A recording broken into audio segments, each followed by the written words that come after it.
Hello everyone, my name is Teresa Kachinos, and today we're going to be discussing diabetes, what it is, the risk factors, what you can do to help prevent diabetes in you and your family, and then we're going to talk about the Mediterranean diet and how it can help your life, and then really practical ways that you can implement the Mediterranean diet in your life.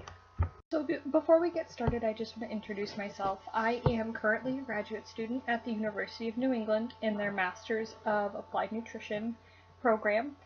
Before I got into this program, I graduated in May of 2016 from the University of New Hampshire. I have a degree in what's called Nutrition and Dietetics, which just means that I have the training to go on and become a registered dietitian, which you may have met with in the past if you've been hospitalized or had anything like that. After I graduated, I spent a little bit of time in welfare. I worked my own welfare satellite office for about a year, and now I'm currently working with the nutrition department at the University of New Hampshire while I'm still working on my master's degree. So other than all the boring credentials, I absolutely love food, which is why I'm in nutrition and why I'm here talking to you. I love to cook, and I love to experiment with new combinations and textures and flavors, but I love to eat even more, and that's why I'm in nutrition, is because if I can eat and eat well, it's a good thing. So my favorite foods are spinach, peanut butter, and my absolute guilty pleasure is mac and cheese. I could eat it all day long if I could. So as a really brief overview, this presentation is really here to help you, and at the end of this presentation you should be able to list 3 of the risk factors for diabetes. Again, we are going to be talking about all this, so don't worry about this now. It's just what you should expect from this discussion and presentation. So you should be able to list all 3 risk factors for diabetes, explain 3 key elements of the Mediterranean diet, and then identify 2 food labels that are helpful in buying food that match the Mediterranean diet.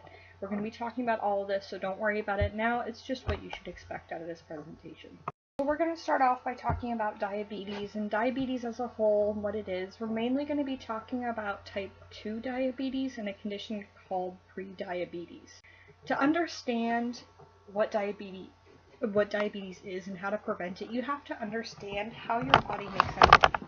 So when you eat food, that food is converted into energy, and your body breaks everything down into tiny little molecules, and that is your body's most usable form of energy.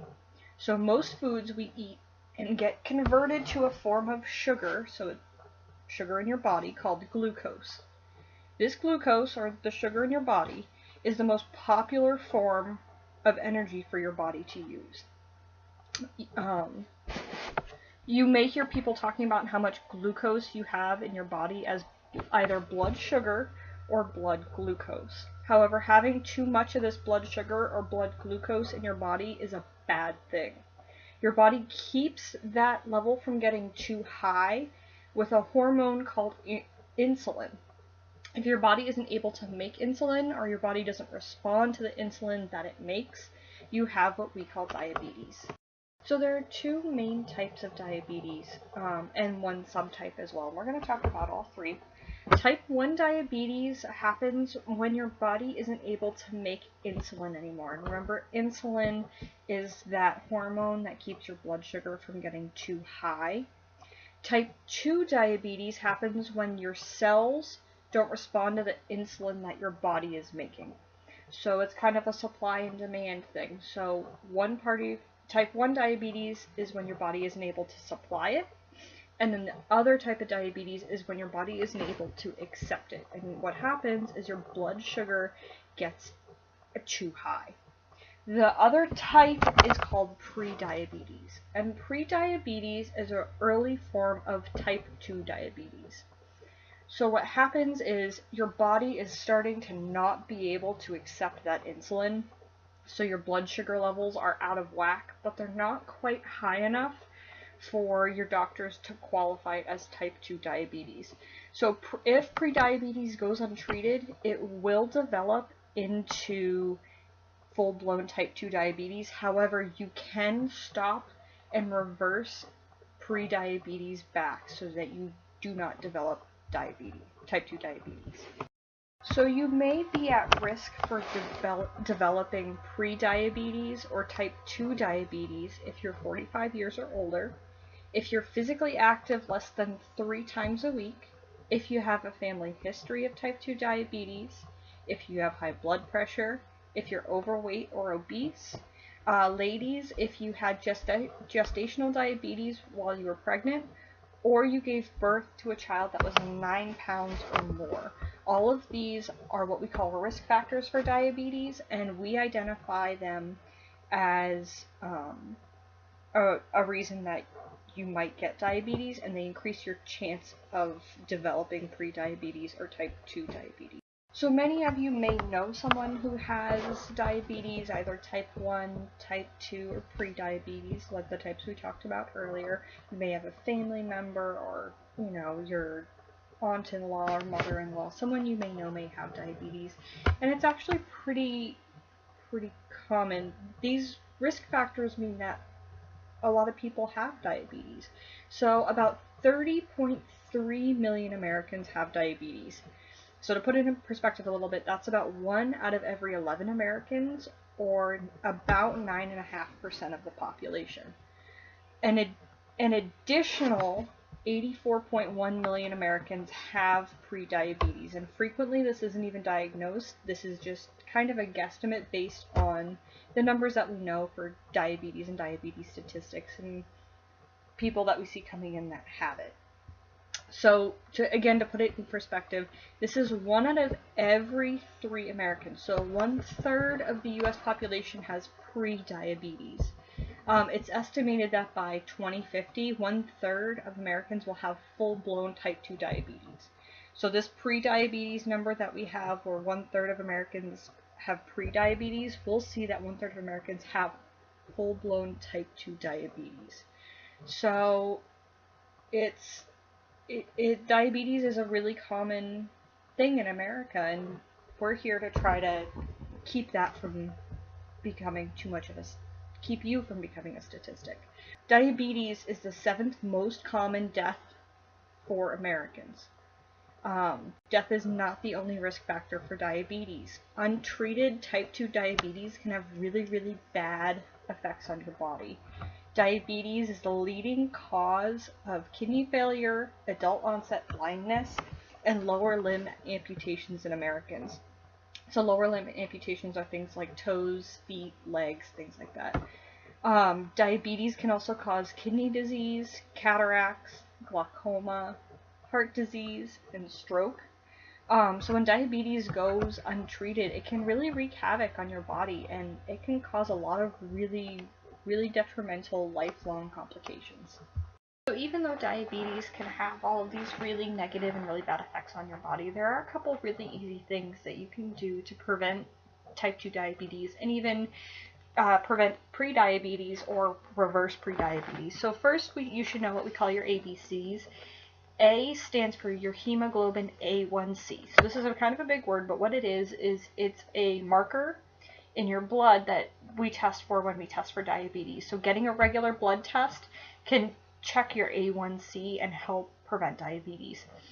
B stands for your blood pressure, and that you should keep it below 140 over 90.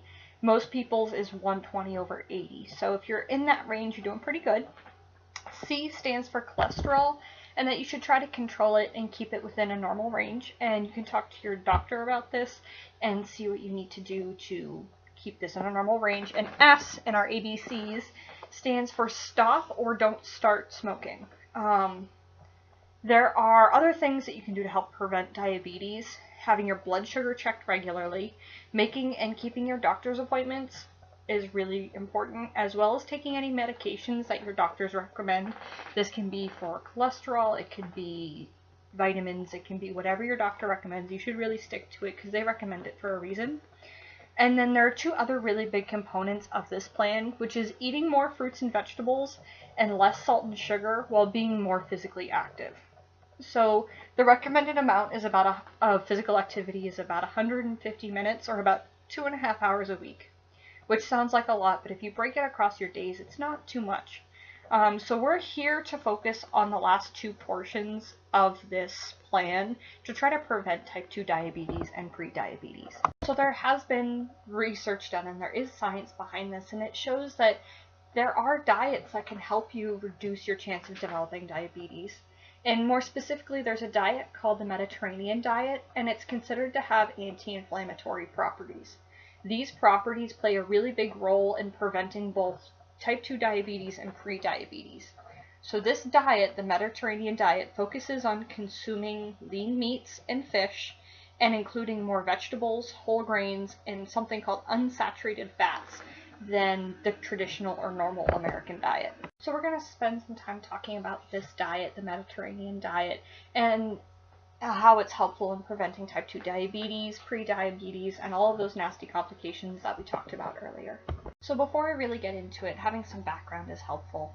The Mediterranean diet was originally created based on a worldwide study that was first done in the 1960s. Since this diet and the study that it came from was initially published, the diet itself has been revised a few times, and the modern version that we know was published in the mid-1990s and has been used since then.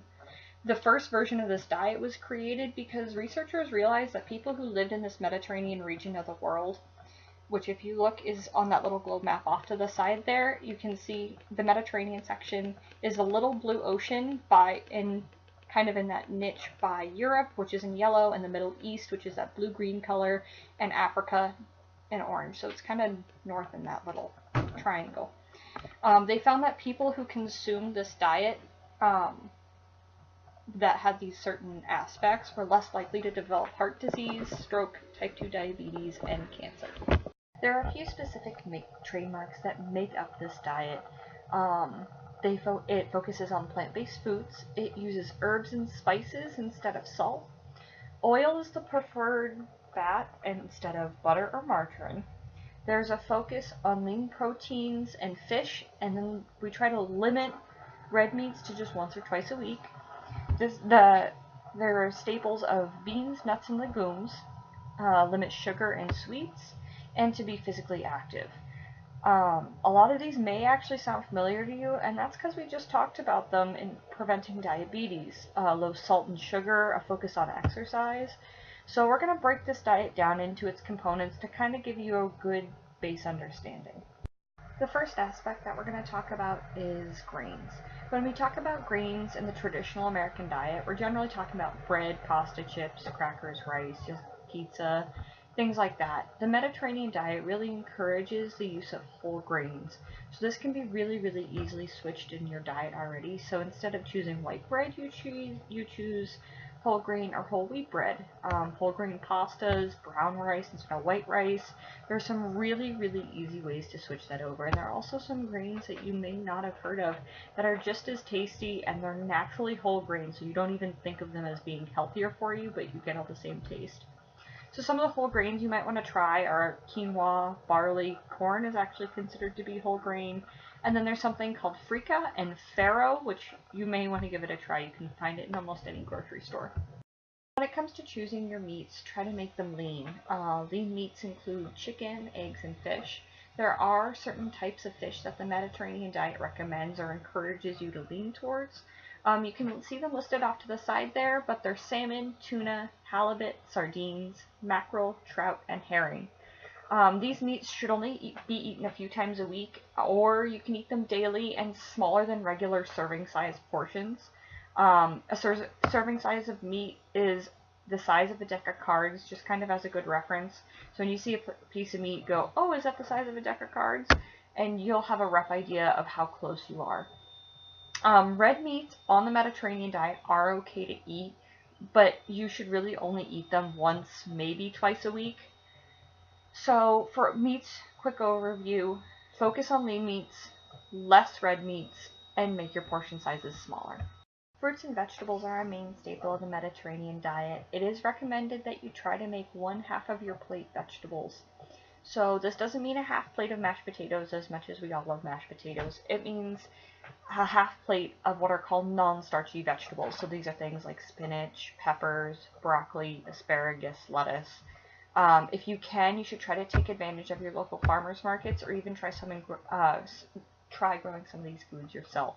A lot of the local seasonal vegetables taste better. It puts money back into your local economy. You're helping your friends and neighbors. Also, a lot of farmers and farmers markets, they'll take food stamps, they'll take WIC credits, So it can be a really good way to use those benefits if you have them. The other tip is try to eat the what we call eat the rainbow. So we'll get into this a little more later. But it doesn't actually mean that you should actually try to eat a rainbow or eat a lot of Skittles, even though we would all love to. This phrase is really just to encourage you to eat vegetables of all different colors, not just green vegetables. And the last big topic that we're going to talk about is fats. And I know when you hear fats, you think, oh, fats aren't a good thing. But there are some fats that are better than others, and the Mediterranean diet encourages you to specifically use olive oil.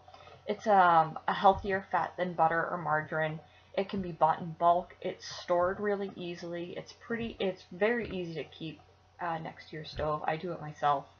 At the chemical level, the fats that make up olive oil are a healthier type of fat, and they can actually help lower your cholesterol levels. If you remember from earlier, cholesterol is one of those ABCs of preventing diabetes and keeping pre-diabetes in control.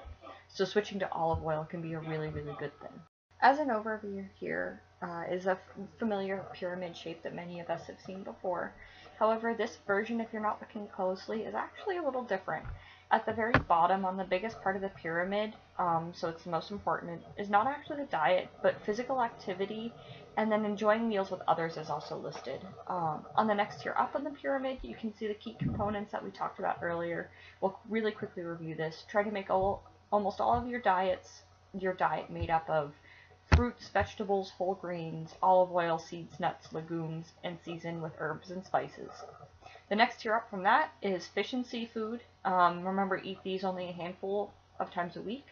From there, we move up again to poultry, eggs, cheese, and yogurt, which should be consumed less than fish and seafood, but still regularly in your diet because they are good for you. A good way to think of this is not consuming these on a daily time frame, but on a weekly time frame. So instead of eating cheese 3 times a day, maybe cheese 3 or 4 times a week. From there, at the very tip, we see meats and sweets.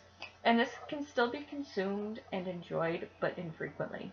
So enjoy these once, maybe twice a week. Off to the side over there, you can see water, which you should drink a lot of. I find that carrying around a water bottle is really, really helpful.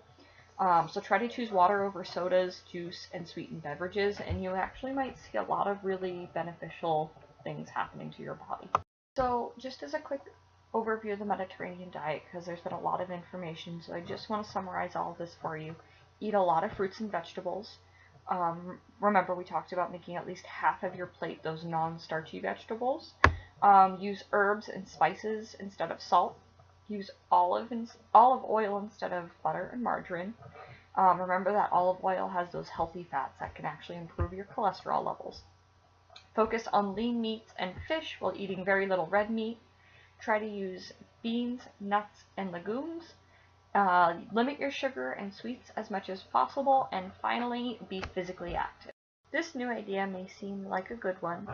So far we've talked about diabetes, what it is, why it can be bad for you, the Mediterranean diet, what it is, how it can prevent diabetes, but how can you use this information in your life? And that's what we're going to talk about next, is how to really try to implement some of these helpful tips and tricks and this diet into your life to help prevent diabetes and pre-diabetes for both you and your family. There are some really easy ways that you can bring some of the concepts into the Mediterranean diet in your life. Choosing healthy foods at the grocery store means that you're bringing home only good foods to eat. You're not bringing home necessarily all the same junk food that you might have before. Try to get your family excited about this new diet as well. It's not easy to make these changes alone, and you don't want to necessarily be facing any upset kids or spouses. So try to get your family involved in meal planning, brainstorm meal ideas, get them excited about the Mediterranean diet. They can help you, think of fruits and vegetables and other things like that. A bowl of fruit on the counter can do wonders. Not only will it keep your family from searching through all your cupboards to look for the junk food and unhealthy snacks, but it'll provide them with a really yummy healthy snack that's really easy for them to get so they're not bothering you. And finally, focus on physical activity. Don't think of this as a chore, something that you have to go and do or you have to go and work out. You don't have to necessarily do that. It's recommended that you get 2.5 hours of exercise a week. We talked about this a little bit earlier. And I know this sounds like a lot, but it's actually just less than 25 minutes a day of activity. So this can be really easy. Take your family for a walk around the block after dinner, play outdoors, do something together. Not only will you guys have fun together and will you get physical exercise, but you might make some really, really great memories. When you're in the grocery store, there are some things you can do to help yourself eat by the Mediterranean diet standards. By purchasing fruits you don't have to cut up to eat, like blueberries, apples, bananas, and grapes, it makes them easier to eat, so you're more likely to eat them. By purchasing frozen vegetables, which are generally also cut down to a cooking size, like you'll see with frozen peppers and onions, you'll save money, which makes dinner time easier because you won't have to cut them up. However, if you do decide to buy fresh fruits and vegetables, you can buy them in bulk and you can freeze most of them. Apples can be really easily bought in bulk and they last for ages. Blueberries and grapes can be frozen. And this concept applies to meats as well. You can frequently buy lean meats like chicken in bulk for a lesser per pound price. You'll see that some foods in the grocery store have labels on them like low sodium. We're going to go over some of these food labels you may see and why they're going to help you choose healthy foods.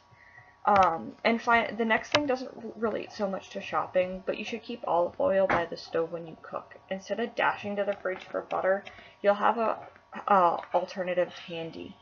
When you're shopping, you can also look for easy, no salt seasonings. I personally use and know a lot of people that have had great success using a product called Mrs. Dash, which is no salt, but it adds in a lot of flavor. And finally, be aware of hidden sugars and salts in packaged or ready-made foods. We're going to go over this more in a little bit. But before we move on, we're going to take a quick break to do an activity. If you're watching this presentation online, feel free to pause it for more time after I give instructions. So we briefly talked about the concept of eating the rainbow.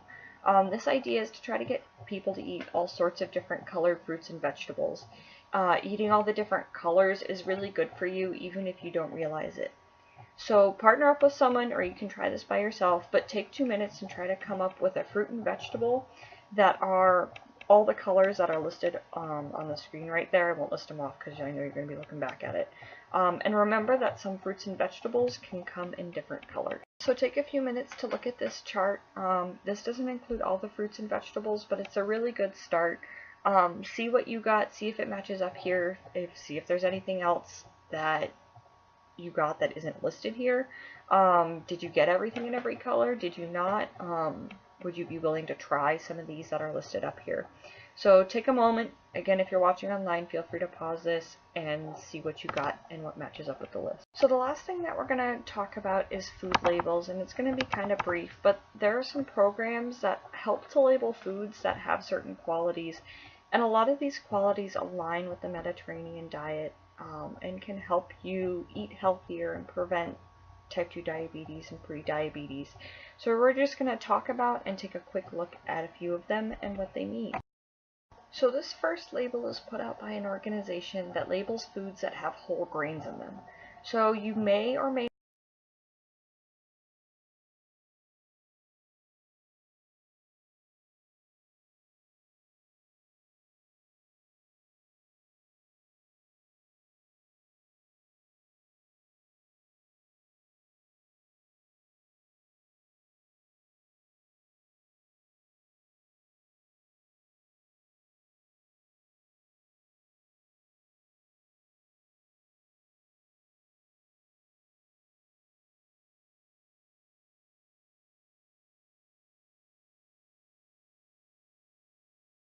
The next food label we're going to look at isn't necessarily put out by a food or organization, but it's regulated by the Food and Drug Administration on what it can say and what it means.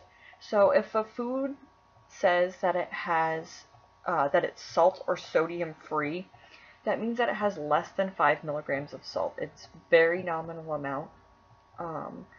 Very low sodium means that it has 35 milligrams or less, and low sodium means that it has 140 milligrams or less. So the milligram amount may not mean much to you and it may seem really arbitrary, but you can look off to the side there, and eating these really low amounts is really good for you. It's a good way to keep control of your blood pressure and prevent heart disease and all that fun stuff. So if you look for low sodium or low salt foods, you're probably going to be doing pretty well, and try to keep the sodium level in your food as low as possible. The last food label we're going to put out is kind of a combination of a whole lot of things. It's put out by the American Heart Association, and you'll see that it'll have that little heart with a check mark in it. In this food label, in order to get this food label, the food that's in the package has to meet a really, really strict criteria. So it means that the food inside it has limited saturated fat, limited trans fat, it's limited in its sodium and sugar levels, which we talked about as being really good in the Mediterranean diet and really good for preventing type 2 diabetes and prediabetes. And it'll also have no partially hydrogenated oils, and at least half of the grains are whole. And as we've talked about, whole grains are really good in both preventing type 2 diabetes and prediabetes and in the Mediterranean diet. And the last kind of quick little thing are a few resources that may be helpful to you. All of these are federal programs, so there may be some local programs that are better for you, food pantries, really specific nonprofit organizations. You can frequently reach out and find out more about these. But these are federal programs that are available almost everywhere. There's SNAP or food stamps, which provides food vouchers or cash for food. There's WIC, which stands for Women, Infant, and Children's, and this is offered to pregnant women, their infants, and children, and that provides cash assistance and food assistance on really specific food items. There's the WIC Farmers Market Program, which we briefly talked about earlier, if you remember, and that provides vouchers and food money specifically for farmers markets and buying from your local farmers. And then there's something called the Commodity Supplemental Food Assistance Program, which makes common foods available to low-income families. So that is the end of this presentation. Thank you for listening and bearing with me as I stepped you all through this. Does anyone have any comments, questions, suggestions, anything they want refreshed? Just raise your hand and let me know.